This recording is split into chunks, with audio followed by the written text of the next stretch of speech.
is deadliest? Welcome to today's video. There has been a lot going on, including 2,000-year-old warrior cultures having an amazing showdown on Canadian soil, and we are going to go over that in today's video. But before we get into it, there's been a bunch of news, some Canadian heroes, some amazing things that we've learned about US-Canada relations. I just want to cover quickly, want to feature these because I want to break down this showdown footage. It was a historic battle, so let's get into it. Again, just before we get into the historic footage that we have, I wanted to go over this article by the Western Standard. Thank you for them putting that out.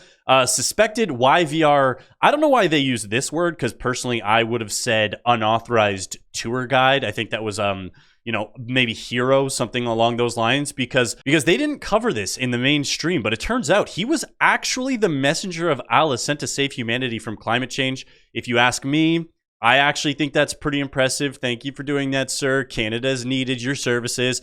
It's been revealed that the man suspected of, I'm not going to say stealing, let's say commandeering a plane in Victoria and flying it to Vancouver, described himself as a messenger of Allah sent to save humanity from climate change. Shahir Qasim was arrested shortly after touching down at YVR on Tuesday and subsequently charged with unauthorized tour guiding, which under Canada's criminal code could implicate him under political enthusiasm. And I personally think, if anything, we should be thanking this guy. These are the kind of people that Canadians need. We need to bring them in Canada. But a really good thing that we learned, and again, we are going to get to the battle footage, so stick around. Something that we learned that was really interesting and I thought very eye-opening is U.S. fighter jets scrambled to Vancouver airport during the alleged unauthorized tour guide. And I thought that was honestly great news, because American fighter jets were scrambled towards the Vancouver airport on Tuesday as the small plane that was allegedly unauthorized tour guide from Victoria flew in circles around British Columbia's largest airport. The pilot's intentions were still unclear. No, we know he was a hero trying to save us from climate change.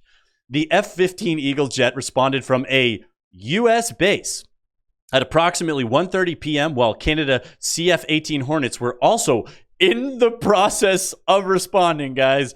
In the process of responding. Hilarious. A spokesperson for NORAD, the Joint North American Aerospace Defense Command, said Wednesday. Now, I think that's really exciting and big news, especially for the elbows up crowd out there, guys. Elbows up, because we now know if America ever decided to take over Canada, we can get American jets here faster than the Canadian jets, which means we can hopefully use America's defense response to block America from coming to Canada. There's no reason for them to take us over at all. We only need to allow other cultures to come in and do that. Just remember, guys, we don't need America at all. It's not like their jets were able to respond to our domestic problems faster than our own jets were. So elbows up. You guys are very smart, very cool. Let's take on America. Mount up patriots. We do not even need them. But honestly, I cannot wait to get into this historic battle footage. So let's find out who is deadliest.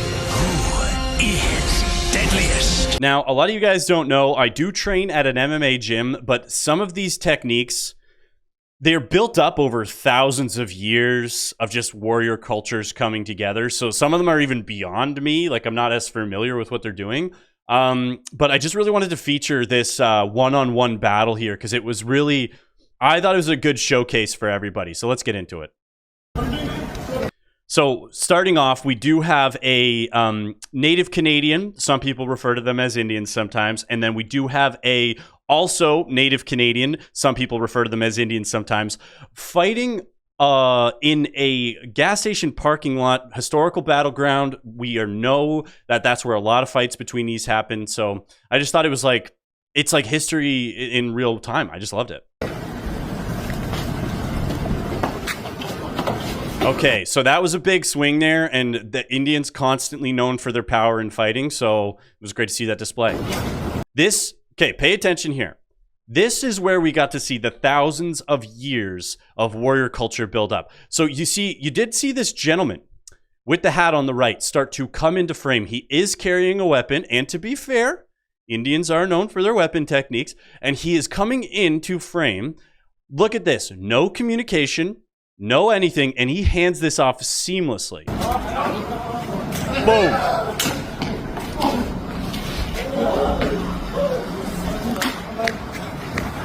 So that's, they're entering into some grappling. You would see that in the wrestling pits.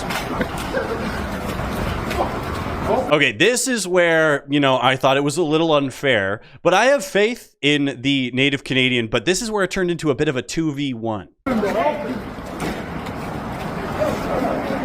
See, they're grabbing his shirt, but he's actually prepared for that. You'll see.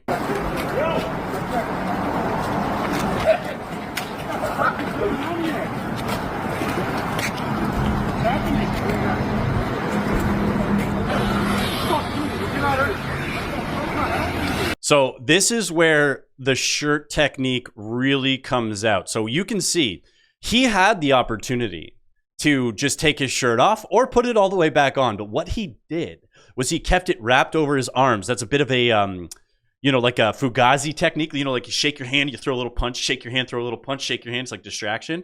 And that's what he's going with there. And impressive. That was a feint.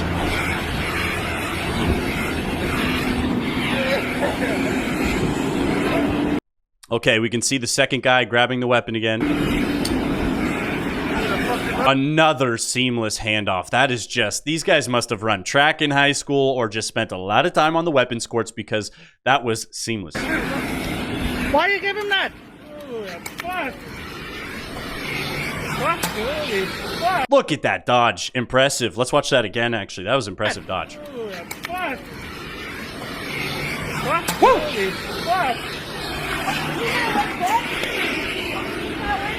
Hey, why'd you give him that? Once again, has the opportunity to take his shirt off or put it back on. He is keeping it to cover his arms. Remember that if you ever end up in a street fight. It's good for self-defense. What the hell's wrong with you? He was following me and hit me firstly over there. And he started following me. Well, why'd you give him that thing? You shouldn't be giving him that. Boom. He saw the second guy come in, needed to defend himself. Great footwork overall. You can see he also throws, slips. Throws, slips. Keeps his head off the center line. That's really important. Boom.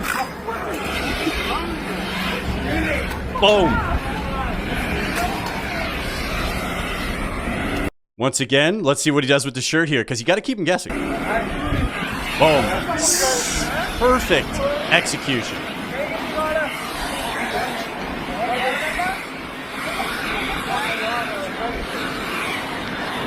And see, that's the forward pressure that we're looking for. And, you know, remember, these are two, 1,000-year-old cultures just facing off. And I'm impressed because you can see the forward pressure versus the backwards movement, because it's hard. If somebody's putting that pressure on you and you're on your back foot that entire time, it's a little bit draining. It can be like on your gas tank in the ring, especially. And so to see, we have the Indian who's backing up, but he's keeping his guard up, who is putting on that pressure. If this was in the ring, the judges would be looking at that. They'd be saying, okay, who's kind of controlling the fight right now? Okay, I don't know who came in and threw that kick. We're going to have to say a bit of a foul.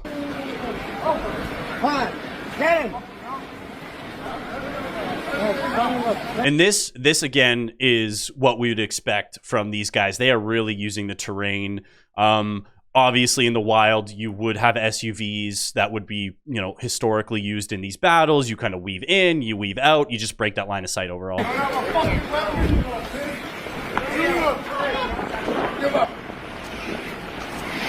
are the people that steal our women.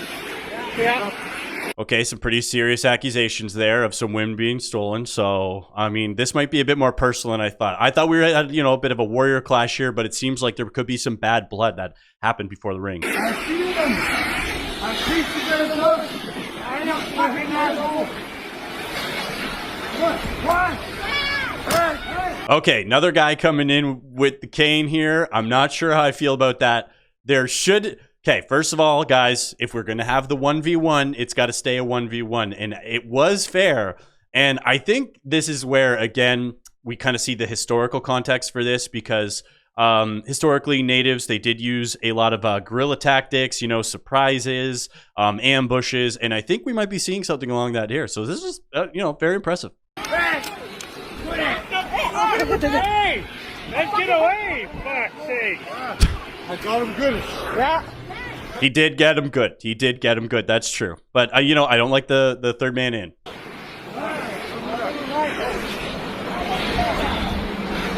Fucking So this is also, you think it's done because everybody's kind of walking away, and also a technique they used to use. Get in your car and leave. Get out of here. You know, that's the impressive part. He's not showing any of his damage, stone face. He's trying to mog these people and just like really show like, that didn't affect me. And that's what you need to do when you're in the ring. Don't show pain. Don't show how much things are hurting. Don't show that you're gassed out. So good. Okay, that I'm going to call shenanigans. Ref, do something. Come on. Okay, I like that technique too. So what he's doing there, if you can't see, is he is trying to reverse break the door of the vehicle. A bit of a distraction technique. But the other reason that you do it is because if you do that, you get him angry enough so that he's not as controlled. Because the angrier you are, if you can't keep calm, you're going to gas out quicker. But also you're going to be making poor decisions.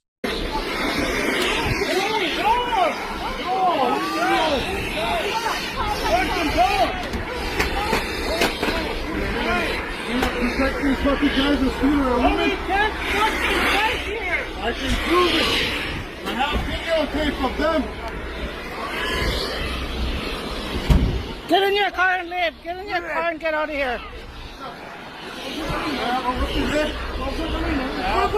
Relentless. This was probably his trainer there. You can see like the overall physical fitness of the trainer.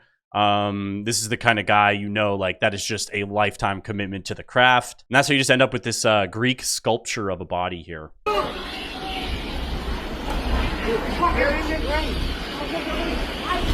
Okay, I'm calling shenanigans on that, ref. Come on.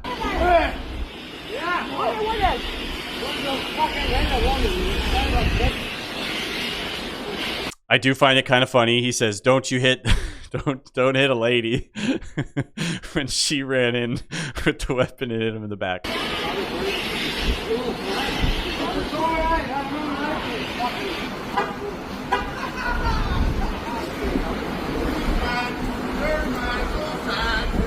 Okay, get out of here. He went running away. Get out of here. Just leave. Okay.